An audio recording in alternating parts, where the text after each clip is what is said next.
Nagbigay ng kanyang reaksyon si Ako Bicol Representative Alfredo Garbin sa pahayag ni Representative Prasco na sinasabi niyang hindi pagkakaparusa kay dating Representative Saldico at sa Ako Bicol Party List ay pawang haka-haka sa halip na katotohanan. Ayon kay Garbin, sa simula pa lamang ay pawang aligasyon at walang kasong kriminal o administratibo ang inihain laban kay Ko sa alinmang korte. Binanggit pa nito ang ilang probisyon ng konstitusyon at ang paghusga ng maaga kay Ko ay mapanganib at pagbaliwala sa rule of law.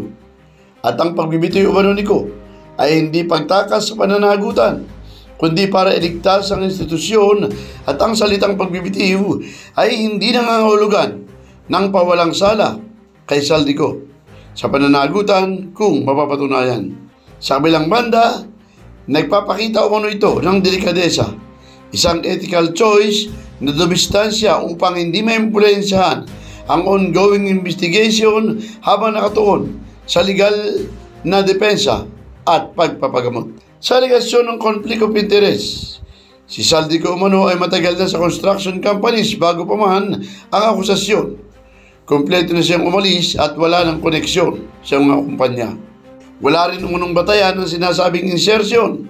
Bukod pa na ang insertion ay sa General Appropriations Act ay hindi illegal, kundi isang lehitimong mekanismo ng Kongreso upang tiyakin na ang karagdagang pondo ay mapupunta sa mga proyekto para sa pangangailangan ng constituents.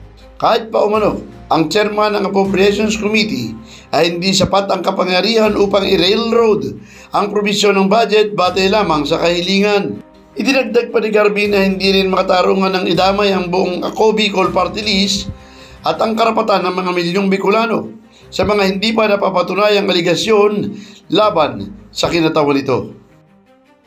Felix Tambongco, The Observer News, DWRB 103.9 News FM. Ikaw ang una.